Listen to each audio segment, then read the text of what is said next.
Hello students in Porto, I'm Michaël Dudok de Wit. I'm here in my home studio in London and today's the 13th of May 2020. I'm very happy to talk with you. Of course I would much prefer to be with you in person, and as you know that's not possible because of the pandemic.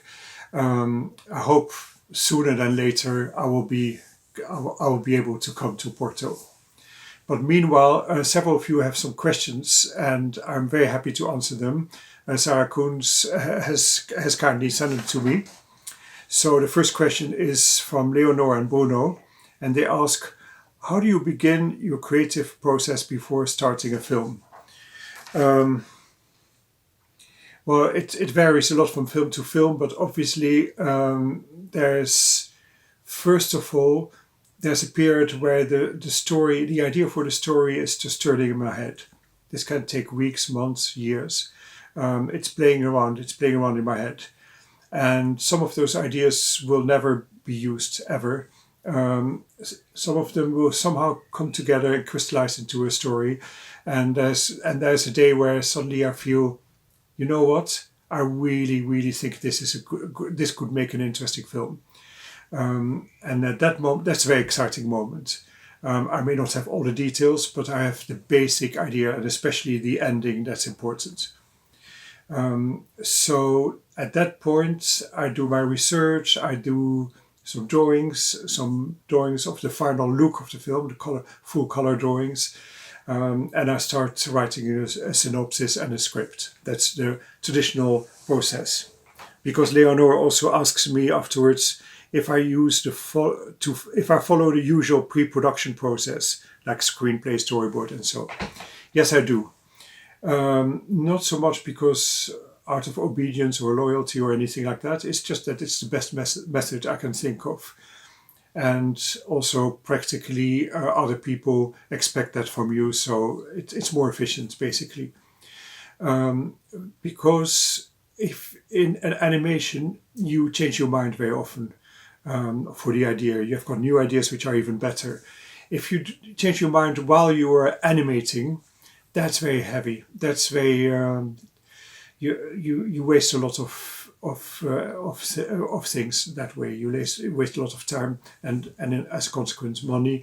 If you take out a whole scene and a whole sequence and you replace them with new ones. So to write a script first, where you really can see that the basic structure is there. And then to write a storyboard, to draw a storyboard where you can make many changes which are not too expensive to make, etc., makes total sense. So yes, I follow the usual procedure. It's not just for yourself, of course, because you want to improve your thing all the time, but also the script and the storyboard they have to be shown to someone, your producer. Surely you don't expect to make the whole film totally alone by yourself. It happens, but usually you have at least one person with you, your producer, and maybe a few collaborators, or maybe a whole team.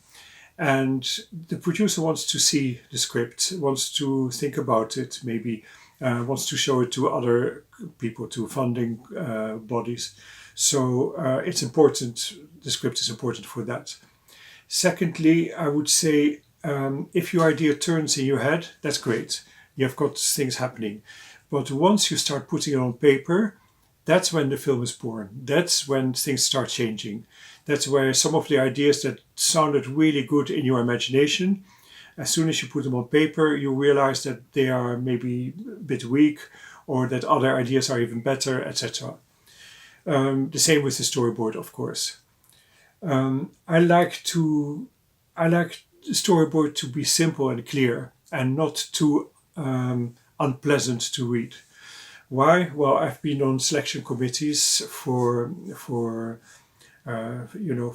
funding for short films here in England and in France, and you sit around a table with colleagues and you have a pile of storyboards in front of you and you have to look through them all, or you do it at home. And honestly, it's not very nice. It's just hard work. You don't understand everything, or it's far too detailed, so you go through every detail about the sound effect or about camera movement, details that are not interesting at that point, or just the drawings are not clear or just very, very sketchy. And I believe you want to excite the producer, you want to excite the financiers a little bit. They want to see something where immediately they feel like, oh my God, I want to know more about this. And I believe, therefore, a storyboard has to be sketchy, but I believe in making nice sketches, simple layout, very straightforward. This is the story, this is technical information, this is some information about myself, this is some information about the reason why I'm making this film, your intention, and so on. And a few, if possible, a few full color final images for the film, the way you think the film will look. You know that those images, that while you're making the film will evolve, and the final look of the film may be very different than those images. But those are the best you can do at that moment, and you have to show absolutely those images. You have to show them to people so that they get an instant, an instant passion for your project. So I've made a short film called Father and Daughter, and this is a typical storyboard page of that film. It's pencil and paper, as you can see.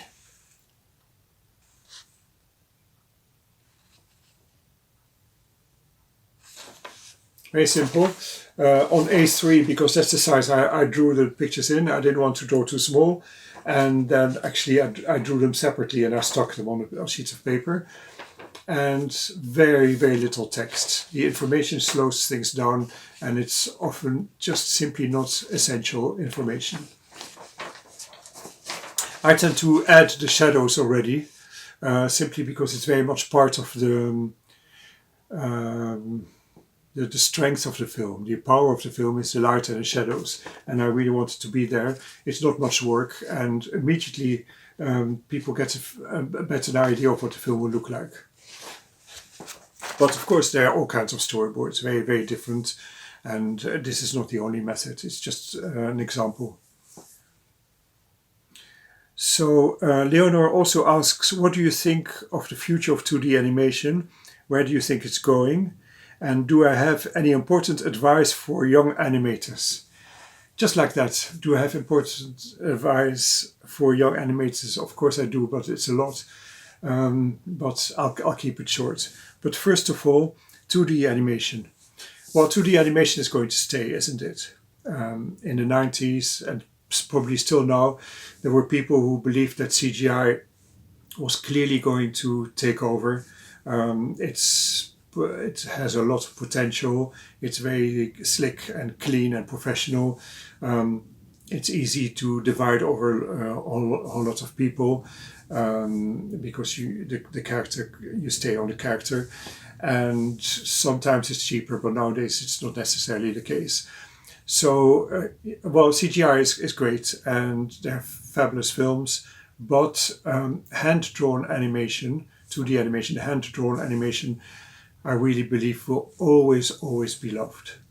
Look at it this way. I went to the south of France to the caves, certain caves, one in particular called Rouffignac, where I saw prehistoric drawings from many thousands of years ago. And literally drawings on a wall. If I wanted to, I could touch them, some on the ceiling just above me. They were beautiful. They were stylized animals, not realistic, stylized. Exactly like we do now. We draw stylized drawings, they're line drawings. Basically, I had the impression that I was just looking at work from colleagues. Okay, they lived a long time ago, so what? These are colleagues, they had the same worries about how do you stylize fur, how do you negotiate the surface, because the rock surface was a bit irregular, how do you keep things simple and yet very, very clear, and so on. We love line drawings, we love illustrations, we love drawings. We have done, it's in our DNA. We have done this for so long, and not only in the cave in the south of France, but all over the world, and the very early art from Egypt, and so on, and so on, and so on. It's in us. The line drawing is human. It's not perfect because your personal weaknesses come through your hand in the drawing, and that makes the drawing somehow more, the spectator can relate to the drawing more. I call them your imperfections, but as soon as you have a bit of experience, the imperfections, they may not go because you're not the perfect artist or whatever that is, but the imperfections have their own charm, they have their own character. So basically, I wouldn't say that our drawings are imperfect. I would say they have charm. And okay, some drawings are really bad, and you have to be a bit perfectionist at that time, or a bit professional. So for that reason, I think 2D animation is going to stay. And of course, there's still clay animation, puppet animation. And lately there have been a few films made where the characters are made out of wool. Wool, the hair of sheep. That's new, that's very interesting. Why? Because the wool is not a rigid, solid matter. It's alive, especially when you animate. You see it vibrate a bit. And you, as a spectator, you recognize the hair, you recognize the physicality of it. And it's very flexible, it can be used very well. So I think that's just an example of how things can still be discovered and explored and improved and so on. I don't think we've reached the peak of hand-drawn animation. I think we have evolved, we've learned a lot over the whole century, and we continue. Of course, there's a hybrid animation also, where you combine CGI and hand-drawn, or CGI and puppets, or all kinds of combinations. I only do hand-drawn animation, but I use computers for animation and for the backgrounds. For instance, I use Photoshop. I adore Photoshop. So hybrid is very full of potential. It's very interesting, not just for practical reasons, but also artistically. Practically, I've used CGI in my last film, which was a feature film called The Red Turtle, finished in 2016. And in this film, you have lots of marine turtles swimming underwater, and they are impossible to animate. Why? Because they are very rigid creatures, very hard and rigid creatures, and they move slowly, they turn in perspective. Now, to animate that by hand and still keeping the rigidity, not making it slightly elastic, I tell you, that's simply almost impossible. On top of that, on their carapace, they have a pattern, they have a design, and that too has to turn in perspective. It's just, not only is it very, very, very slow process, but it's not enjoyable. So in a feature film, it was a good idea to use CGI. One guy just created the turtles and animated the turtles and did beautifully, and they are very beautifully integrated in the 2D style of the film, which is important, of course. I mean, you and I, we can see the difference between CGI and hand-drawn, even if they look exactly, if they have an outline and if they look technically the same, because we recognize it in the movements. But when you sit down and you watch a film, you just let it come over you. You're not distracted by the fact that there are two different techniques used at the same time. Ideally. So that's about 2D animation. Where do you think it's going? I don't know. I think it's full of potential. And do I have any important advice for young animators? I do. Simply ask yourself the big questions. That not only is the general advice, but also I think it's the most important advice I can give you. Ask yourself the big questions, really big questions, like, what do I want to express more than anything else in my creativity? What is originality? That was a big one for me. What is individuality? What is my style? What is my unique art? What do I really want to stay in animation? Do I really want to be an animator or a storyteller or director or whatever? Questions like that. Really, really important questions, only for yourself. And they only work if you're totally honest with yourself, because the answer may not always be as nice as you want it to be. So why is that important? Because it helps you focus. It helps you show your priorities. And once you know your priorities, you follow a path and you become efficient and it becomes more enjoyable. That's one reason. You may not see very far. You may not see where the road goes very far away. But at least you know that you're on the right road. Because to hesitate between different priorities is a nightmare. It's a nightmare in life, not only in animation, in everything. For instance, you're on a road and you can choose between taking a left turn or a right turn. And you say, well, yeah, I want to take the left turn. I want to go left. And you look at the right one and you say, well, actually, the right one looks really good too, doesn't it? So, okay, I'll take the right one. Yeah, no, but hang on, I like the left one. You know what I mean? You keep hesitating. You feel stuck. And in the end, you may choose one, but you really still, you keep your hesitation for a long time. Now, hesitation is sometimes good, sometimes bad. Hesitation is a waste of time. But hesitation is also a way of being honest with yourself and saying, I'm not as certain as I think I am. I'm questioning this. Is this really right? And so on. So hesitation by itself is not necessarily bad. But if you have two really important, or more than two really important priorities, and you don't know which one you want to take, then you lose a lot of time. Also, I've noticed that when you know what you want to do, more or less, ideally you know what you want to do in the near future, like literally today or this week or the next 6 months, but also in the far future. For instance, in your case, I really want to just finish my studies well and show the best I can do, for instance. But after that, I want to go to the United States and work at such and such a studio, for instance. If you know your priorities and it's quite clear and you follow that direction, people around you see that and they like that. They like it when creative people have a vision. And they may stimulate you, they may support you emotionally or materially. I wouldn't say don't count on it. You can't just say, oh, people will help me. No, it's a byproduct and it happens and it's very nice. But you have to be careful there. So that's my advice to you. Ask yourself the big questions. From time to time, I'm at my age. I still continue asking them. I think they help me. Over the years, the answers change. You think you know what you really want, and then things change, and you may change direction and you do something else, or you may decide to leave. That's what you have to find out. Also, I would say if you don't have the answers, that's okay too, in a way, because the question is already guiding you to a degree.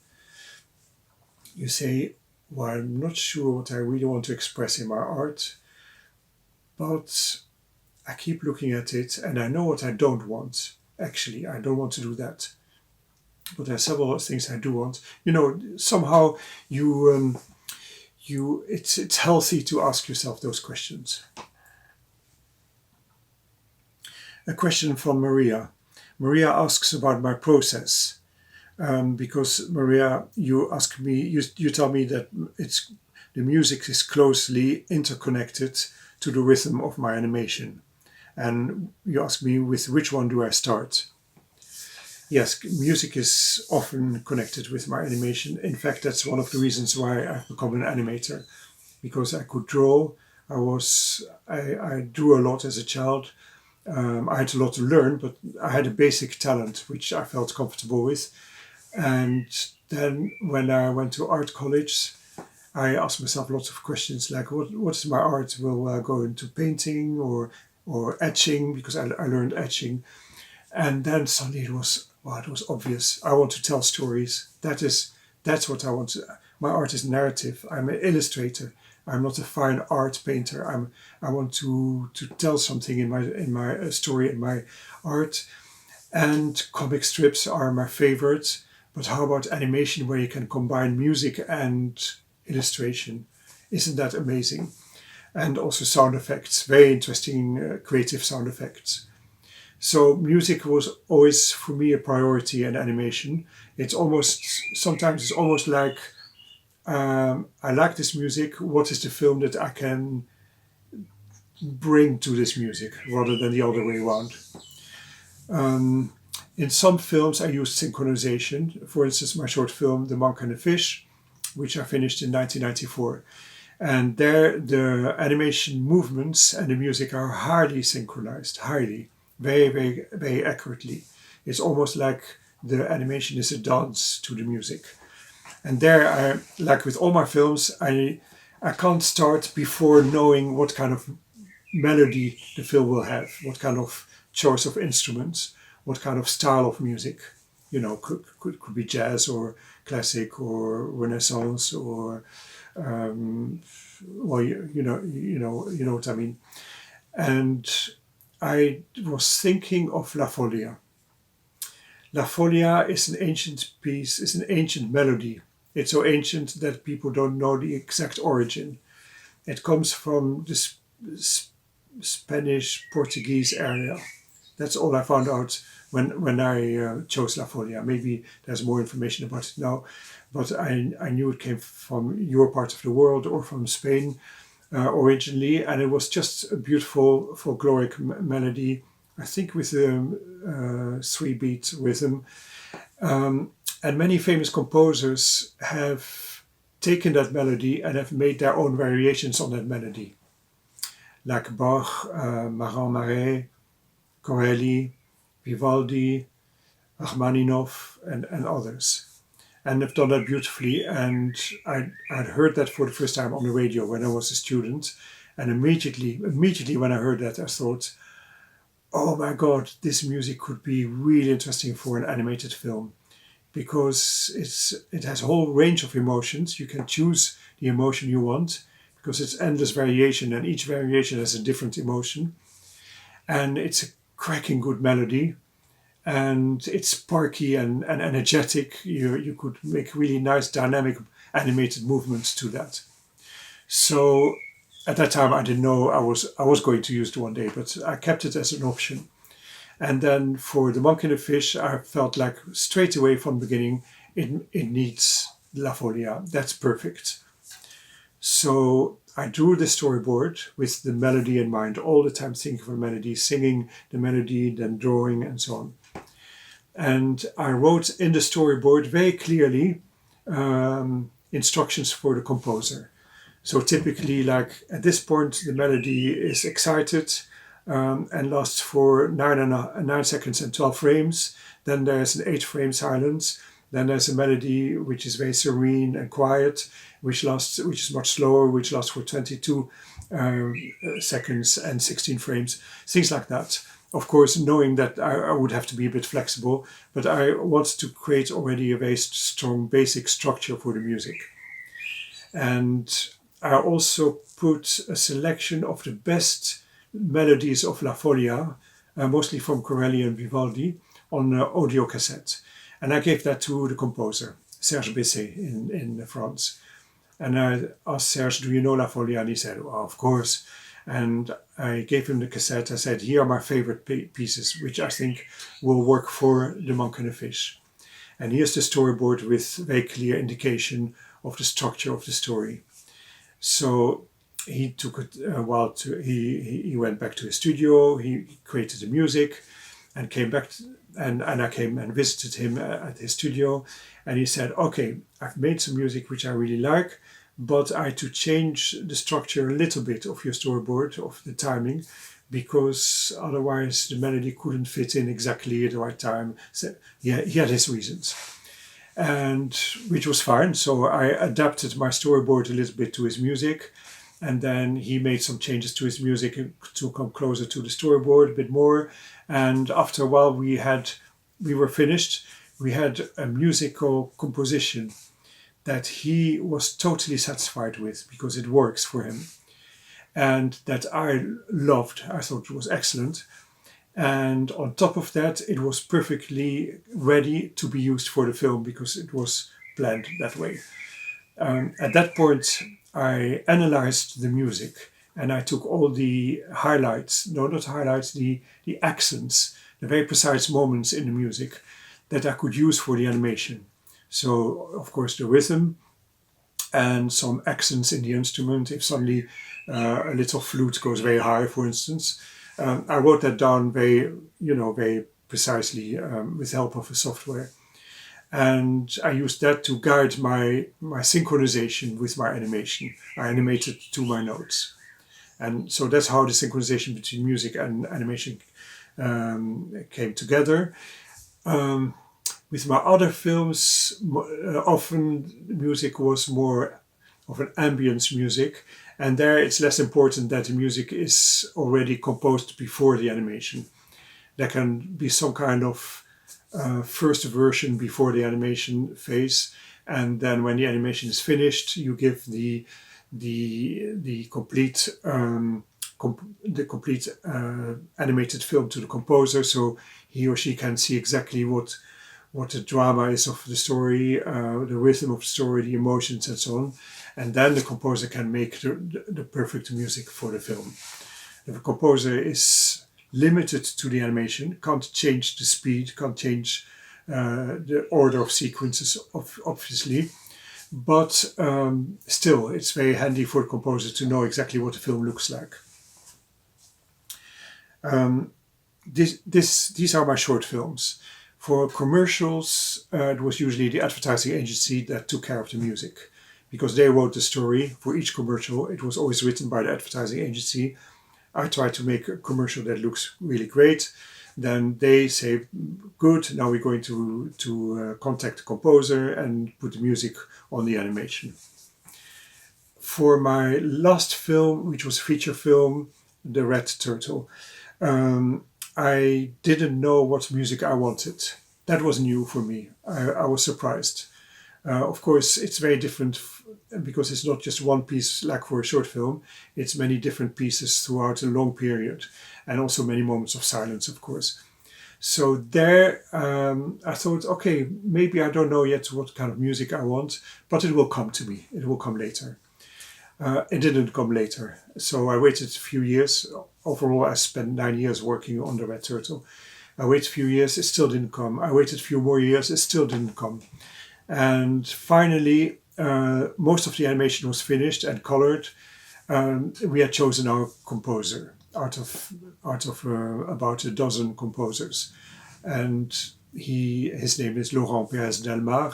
He is French, of course, and sorry, I say of course because part of the budget of the film was French. It was made partly with French money, and it had to be spent on a French composer. It was just a condition which was fine because there was plenty of choice. And Laurent Pérez Delmar and I, we sat together in a restaurant, and I told him, I don't know what to suggest to you. Please propose something to me. I told him a few things I did not want. I didn't want any pop or rock music. I didn't want any ethnic music because I didn't want the story to be associated with a particular ethnic group, and a few other things. But basically, he had total freedom, and so he did propose things, and immediately they sounded really good. Immediately. And then he did more, and we discussed a lot, and very quickly music came together, and I'm extremely pleased. I have to say one thing about composer. It's one thing to have a talented composer. It's really important. It's another thing to have a composer who is on the same wavelength as you, as the director, as the writer-director. Because music is mostly feeling-based, and so you can talk the whole day about what you want, what you don't want, and the composer can talk also about the power of music and what works and what doesn't work.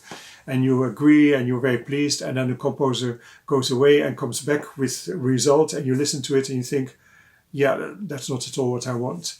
Because it's basically you have to feel each other to understand each other.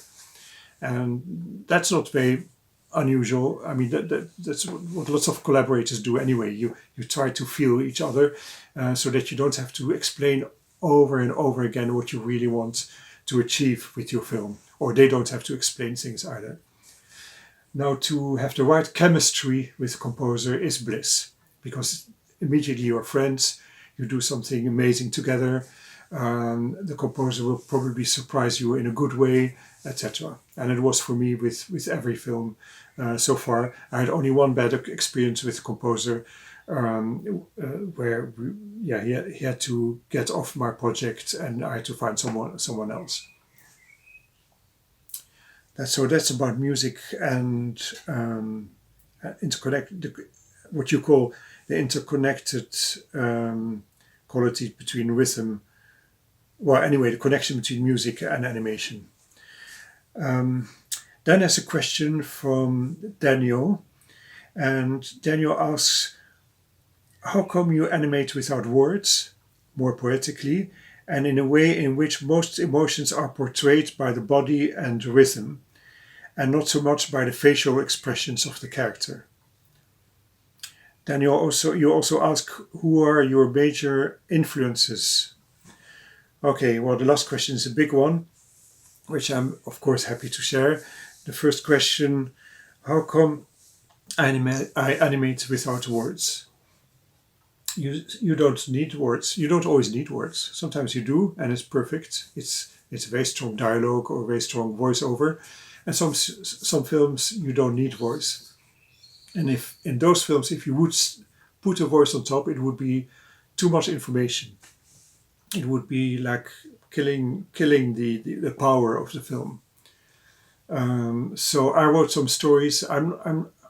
I didn't write many stories. I'm not that kind of storyteller. I've only written a few stories for my films, and the stories were always appropriate for films without dialogue and without voiceover, without text, any verbal language.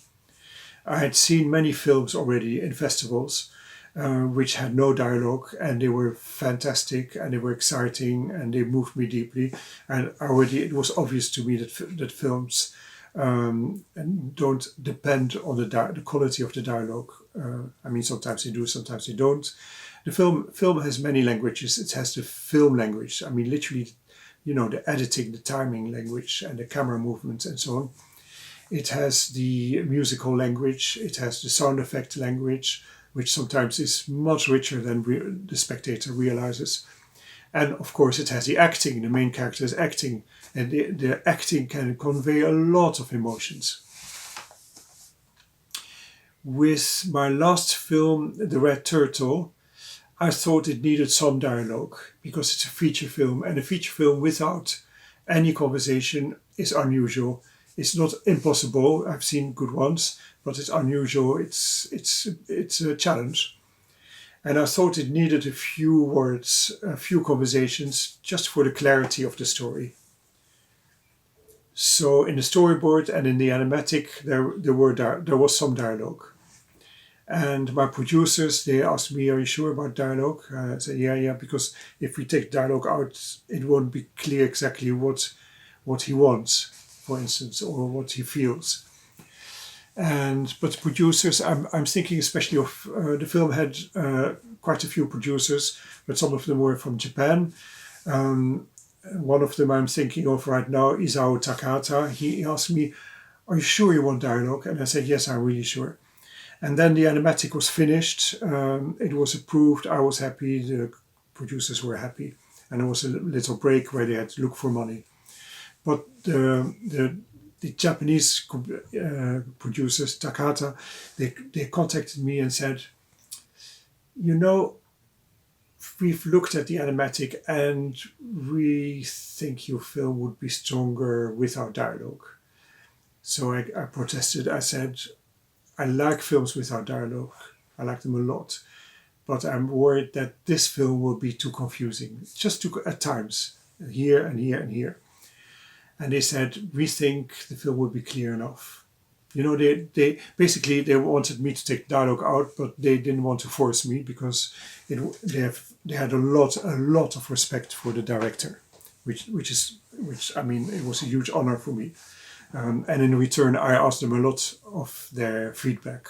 I asked them for their opinion very, very often.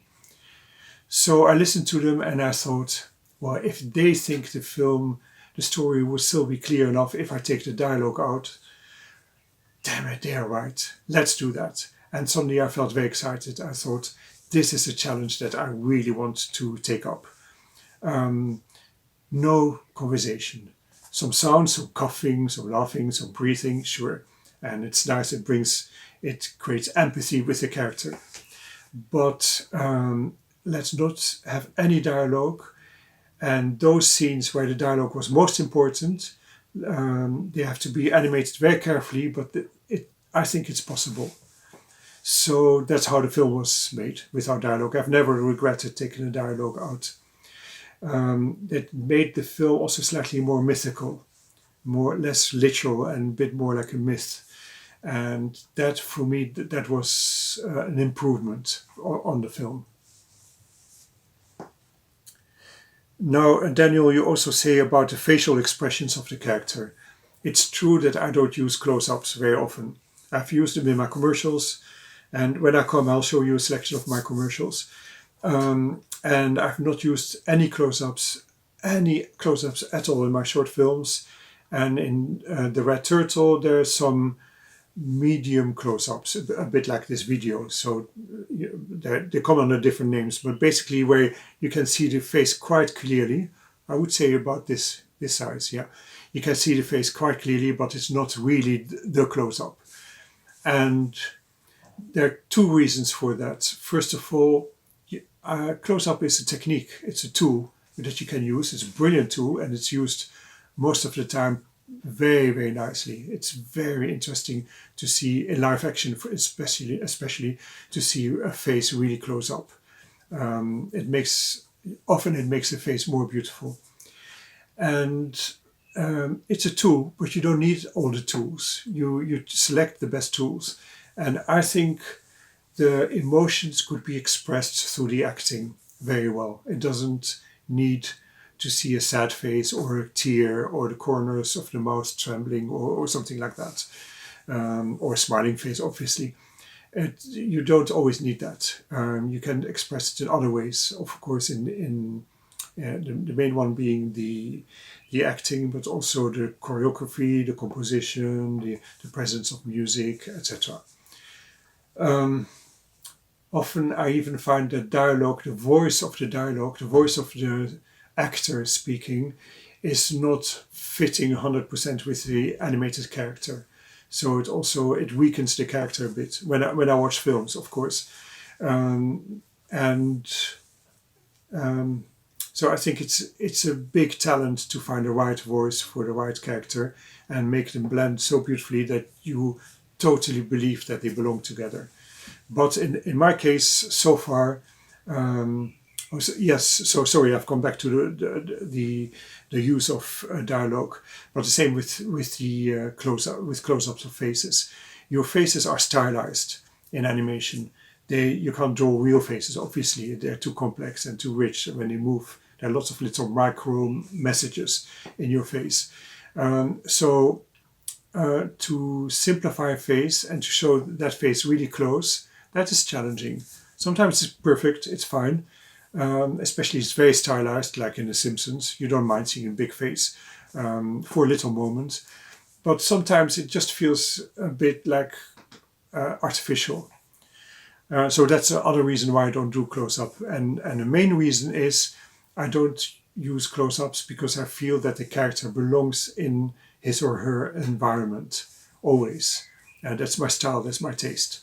In some films you really feel that the film is about the character, let's say the human character, and by the way, this is his or her universe behind. That's the look of the film. I see films differently. I see the film like this is the whole picture, like a whole illustration or a whole painting with everything, the light, the colors, And by the way, there's also a character in this picture who is going through different experiences. I see it as a whole thing. They belong together. So Daniel, you have also a second question. What are my major influences? So I'm briefly going to stop this video to check that it's working technically, because I had a problem with the recording, and then I'll answer your question. So I'm back. Daniel, your question about my major influences. Of course, all life experiences, obviously, and in particular nature, and in particular animals, because I see humanity in animals, and I see the animal behavior in humans. Well, let's face it, we humans, we are animals. So I get a lot of inspiration from creatures, even a fly or a frog or something like that. It doesn't have to be a big noble horse or a dog or something. Then as I said earlier, music has been huge inspiration for me, huge. And in terms of visual art, of storytelling, I grew up with comics. I read a lot of comics, mostly from Belgium and from France. Very classic, or very experimental, very individualistic, the whole range. And still today, I still go regularly. When I'm in France, I go regularly to one of the major comics shops to see what's new. And comics have inspired me a lot. I really believed that I was going to be a professional comic artist at some time. One of the major influences was Hergé, who made the Tintin books. I assume you have them in Portugal too.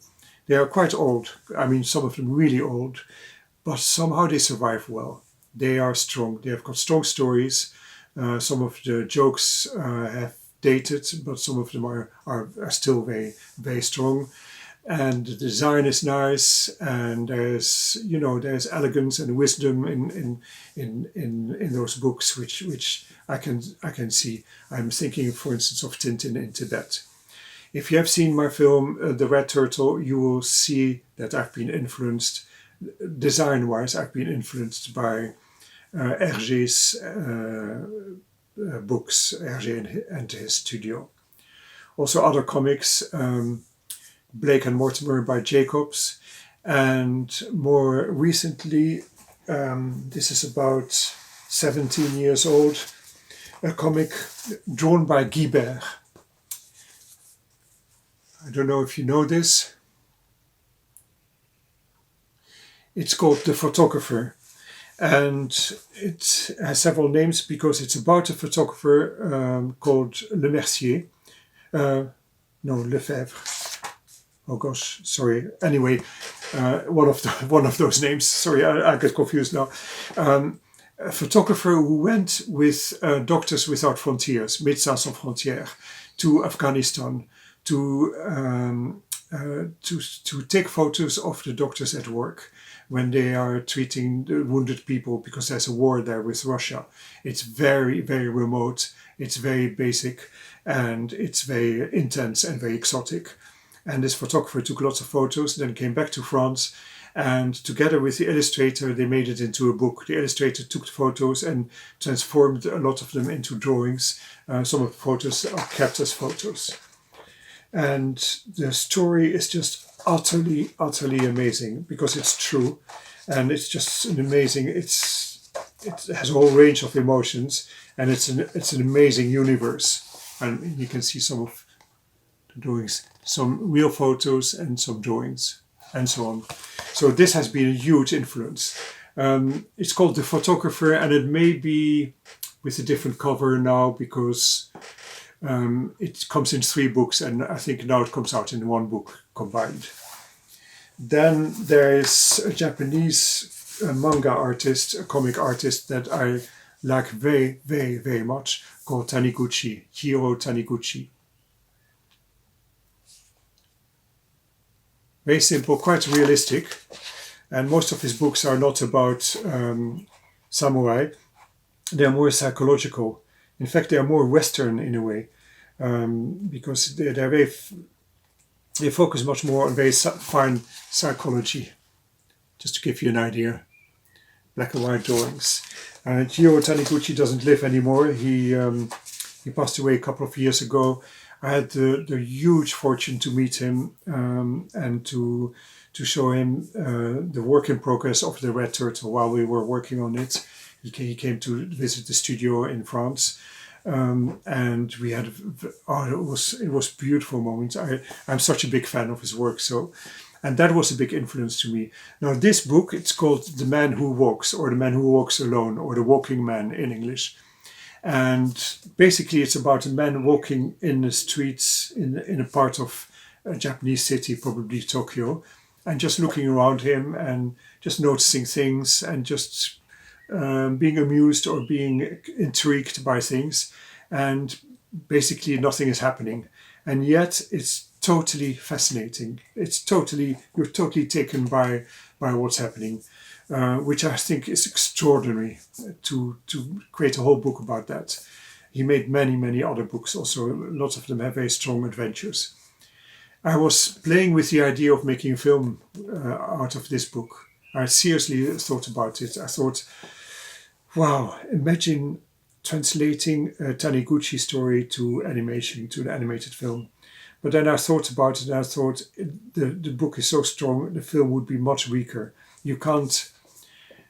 It's made for a book, this story. You can't really create a film unless it's a very long film where nothing is happening, and that won't get funding and that won't work. And besides, it's not an easy style to animate. So I've dropped the idea with regret. I've also been influenced as a child by a school book. This one, I found a second-hand copy. And basically it's a school book. In fact, it comes in about 12 or 20 volumes, all different. And it's with short stories. And we sit in a class and we read the short stories. I was so hypnotized by the beauty of the illustrations in there, by Dutch illustrators. I don't know, here's an example. Very classic, very old-fashioned. Well, they would be old-fashioned because they were created in 1930. You get the idea. Very realistic. And I was, as I said, I was hypnotized by the beauty of those drawings. I had absolutely no idea that one day I would make a career out of illustration, out of making films. At that time I was 9 years old and I just loved those books. So they have been a big maybe they shifted something in my brain at that age, and it has never changed since, because I love them so much. And then finally I want to show something which has been a big influence. It's not comic strips, it's brush drawings by Japanese and Chinese monks and priests. Here's one example, for instance. It's by Hakuin, Ekaku Hakuin. Hakuin is the surname. And they are brush drawings, very spontaneous. And this is calligraphy. That's the name. Oops.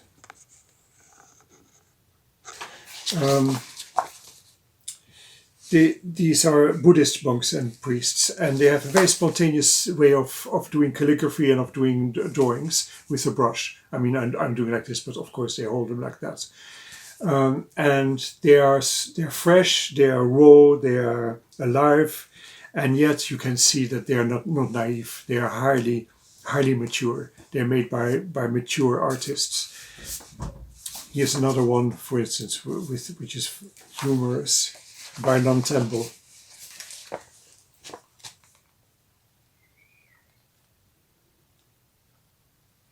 It's just, it's called Procession of Monks.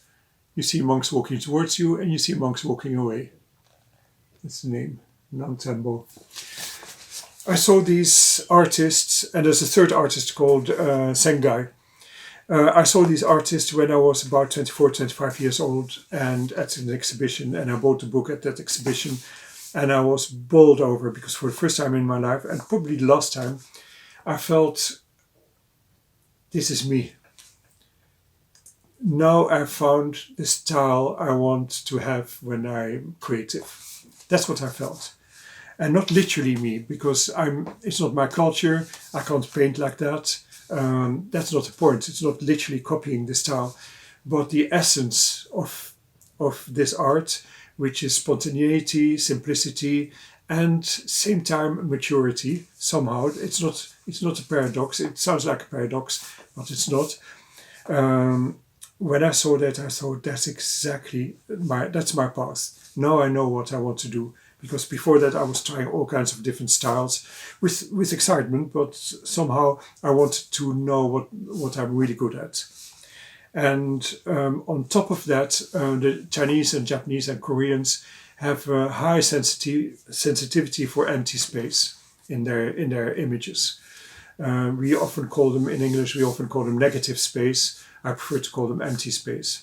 They know that the power of empty space, that you don't need to fill space. You can tell what you need to tell, make the composition just right, and that's good enough. Don't go further. Well, to be honest, we in the West, we know that too. We use empty space too. We've always had. It's a human characteristic, but somehow in East Asia they have developed it further. They have made it more into a conscious art form. It's not like only one or two people. They look for it. They see the beauty of it more than we do. And my colleagues and I, we look at Oriental art and we say to each other, "Isn't that amazing? Isn't it incredible how they do that? And we looked at what is their secret." So we are very inspired by that.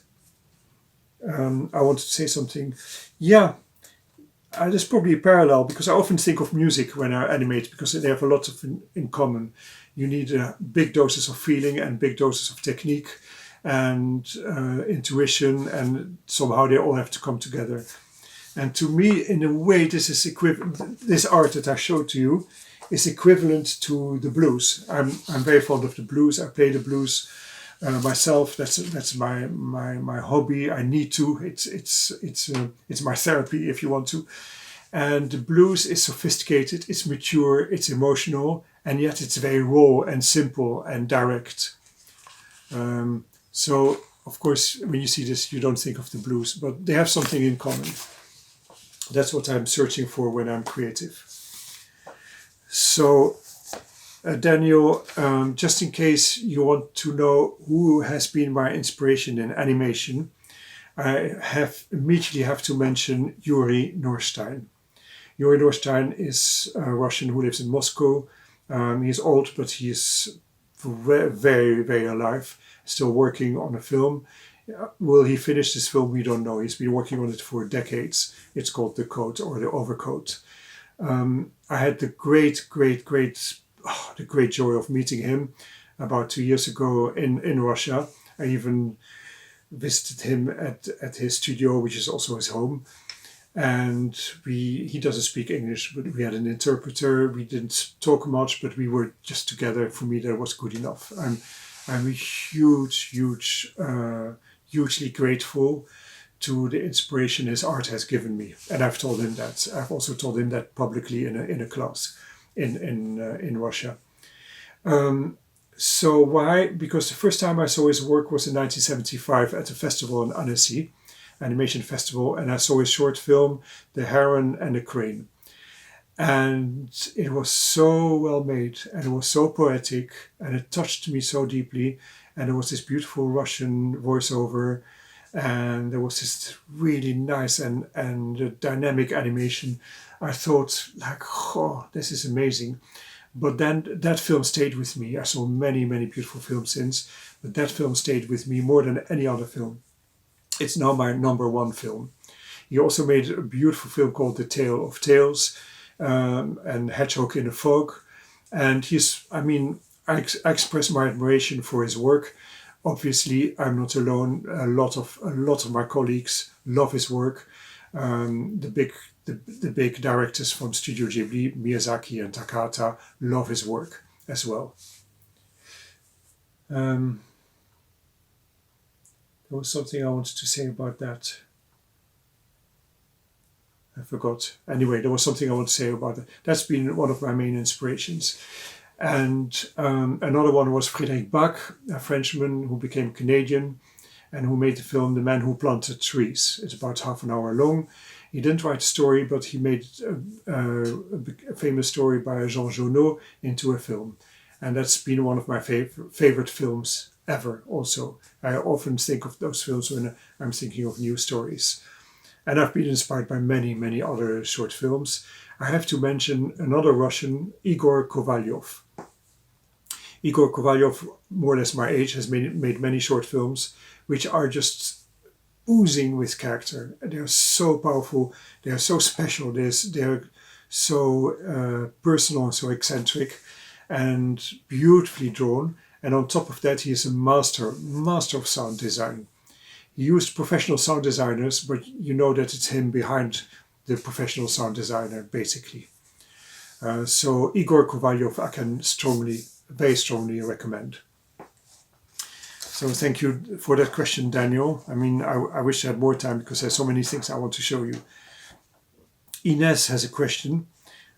Ines, I'm sorry if I don't pronounce your name correctly. You ask, if you consider yourself to be a spiritual person, as many of your films could be interpreted that way, by some people even representing a Christian symbology. For example, the monk and the fish. Yes, I consider myself a spiritual person. Thank you. I don't think anyone has ever asked me about this, or if they have, then not directly. So it's an intimate and a beautiful question. Can I make a distinction between religion and spiritual? I have a spiritual orientation, but I'm not religious. I grew up in a Christian village, Protestant Christian family, and my brothers who are alive are all devout Christians. But when I was adult, I looked at other religions, and I was particularly interested in Buddhism, in particular Zen Buddhism, and in the Hindu religion, in particular the Advaita. The very pure Advaita branch of Hinduism, and still now I feel very, very inspired by those, let's say, philosophies, religions. Ideally, a religion brings spirituality to people, ideally, but a religion also has other priorities at the same time. It brings moral guidance. It brings hope. Religion brings consolation. Religion brings you a community. It creates a community of people. Religion brings rituals and celebrations. And religion also wants to guide you politically sometimes. And other things as well. But basically, so religion is quite social. It's quite rich. And for some people, that's enough. And the spiritual side is less important. For me, the spiritual side is the essence of religion. And when I was younger, I quickly realized that it was the spirituality that I wanted to explore. What is spirituality? Spirituality is basically your orientation towards the deepest of the deepest. Your personal orientation towards what is the deepest for you. And people may tell you what it is, but you have to find out yourself. You can listen to them and it can be perfect, but at some point you have to really feel it yourself. That's spirituality. It's not about being well informed and having read the famous spiritual books. It's about feeling your orientation towards the deepest. Now, what's the deepest? If someone says, my deepest wish is to be rich, I wouldn't call that deep. It has its place, but behind the desire to be rich is something even finer, even deeper. That's what I mean. Or my deepest wish is to have a happy life. Yeah, that's pretty. I mean, in a way, that's what we all want. But then, so where does the happiness come from? What is happiness? Is happiness having a happy marriage, lovely home where you live, and maybe a successful profession. Yeah, there may be a deeper happiness behind that, where if you lose your marriage, or you lose your home, or you lose your profession, that you still feel you can find happiness. So for me, when I was much younger, after my studies, spirituality and creativity were more or less the same thing. Because with creativity, you ask yourself the really important questions. In other words, the really deep questions. With spirituality, the same. Both ask more or less the same thing. What is my main goal? What's my main priority? What is the most important thing? Who am I? I mean, as an artist, you may ask, who am I? What is me really? What's me that I want to express, etc. And at that time, I thought spirituality and creativity were the same thing, and they went parallel, and it was fine. But gradually over time, I realized that spirituality is by far, far, far bigger and far more beautiful than creativity. And I tell you, creativity is precious, certainly to me. All my activities revolve around creativity, not just animation, but also carpentry, or repairing something, or music, or watching spectacles, or going to the theater, and things like that. So yes, that's all I can say. I mean, I could go on about this, but this is the essence. And those are the questions I've received from Sarah Koons. But there are a couple of things I would like to say also, because it's a special period now. Most of us are living in isolation. I certainly am very much in isolation.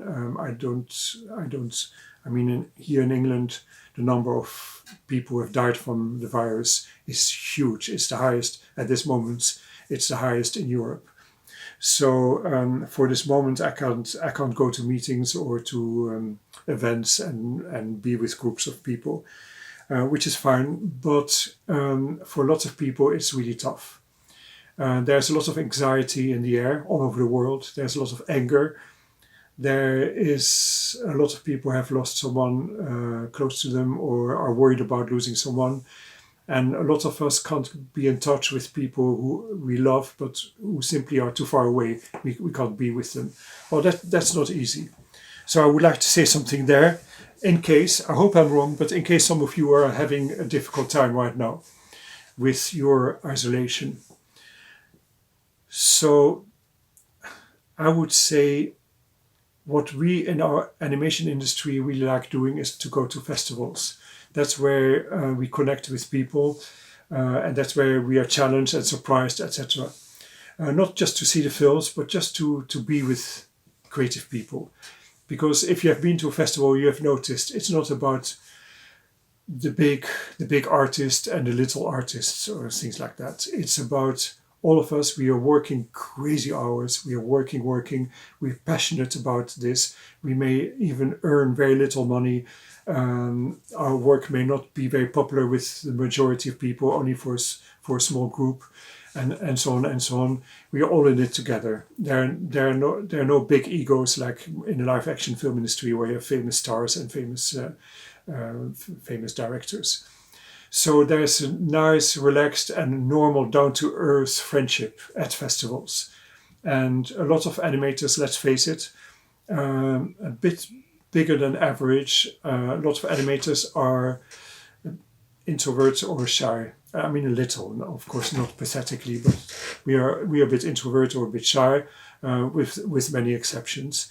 And we are not about boasting and about shouting and so on, just being normal, having normal conversation. And introvert people can be quite profound, and that you can see that at festivals. You can feel a closeness and intimacy there. So why am I mentioning this? Because festivals are closed right now, obviously. But quite a few of them have gone virtual, have gone online, and you can see the films. Maybe you have to pay something. You can see the films. You can hear the talks. You can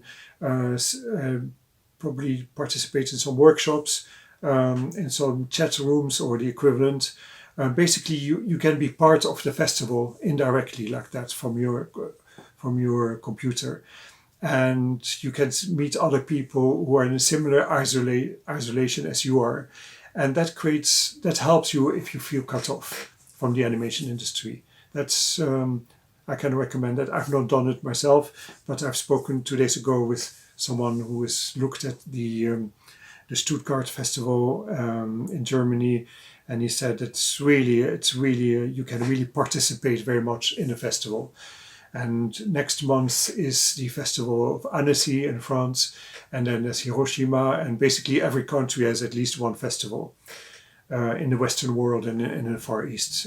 In Africa, it's still coming up slowly, but not every country has one.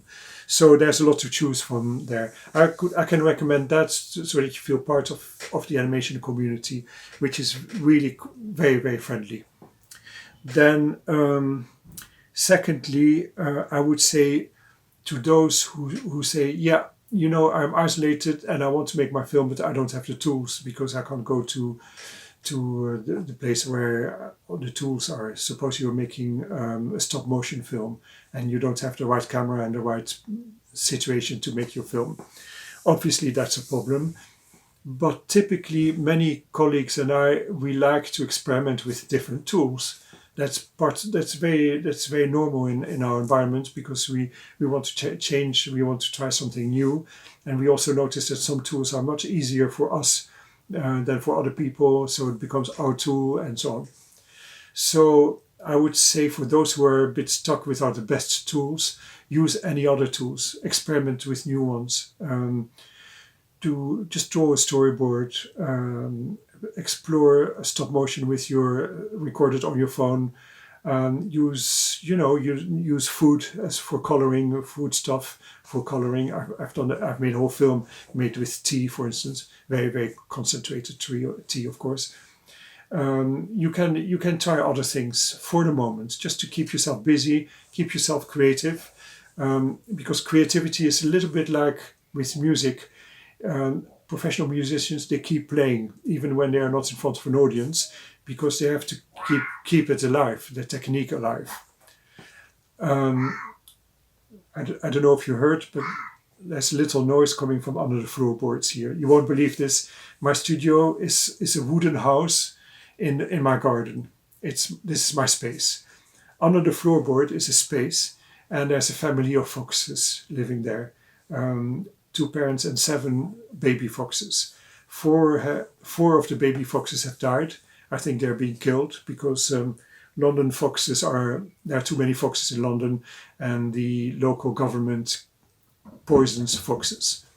But 3 are alive, and sometimes they make noises. And I know them well because they're literally a few centimeters under my feet. To come back to be creative using different tools. Something else I want to tell you is to not to despair that the animation industry is suffering too much from the pandemic, because everything is open. We know that there are lots of things that are suffering, lots of industries, but we don't know yet if the animation industry is suffering. For instance, last week a friend of mine in the United States who has his own studio in St. Louis, he said, I'm getting a lot of commercials lately, animated commercials, because the agencies who usually would use live action for their commercials, they can't bring the actors together because they are isolating. So they've decided to turn towards animation.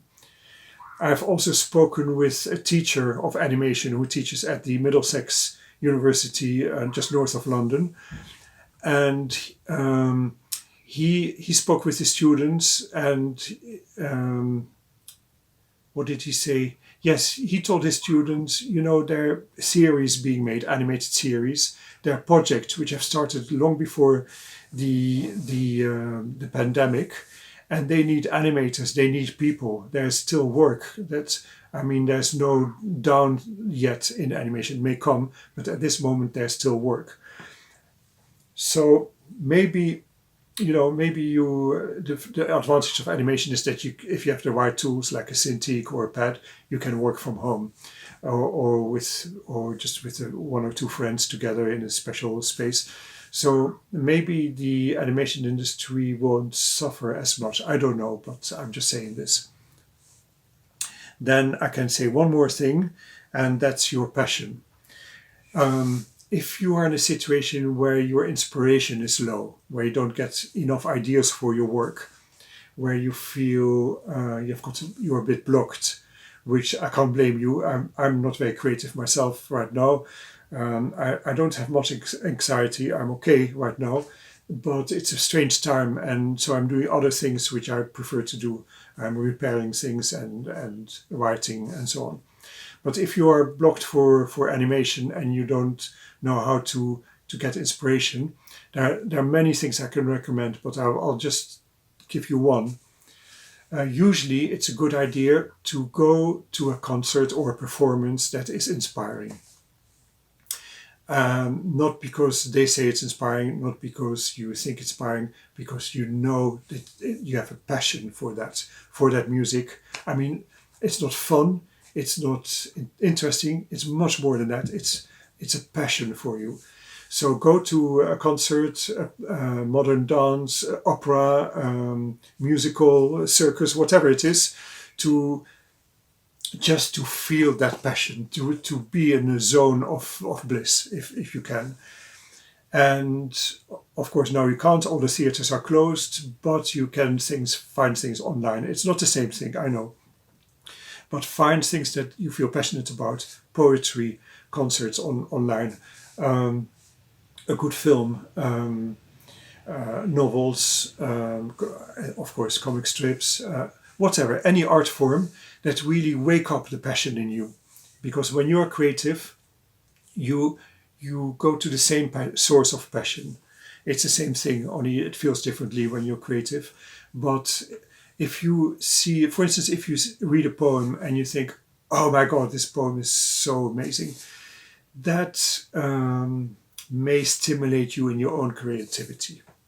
I'm saying this because this worked for me, not always, you can't count on it, but it has been a very useful trick, let's say, to wake up my creativity.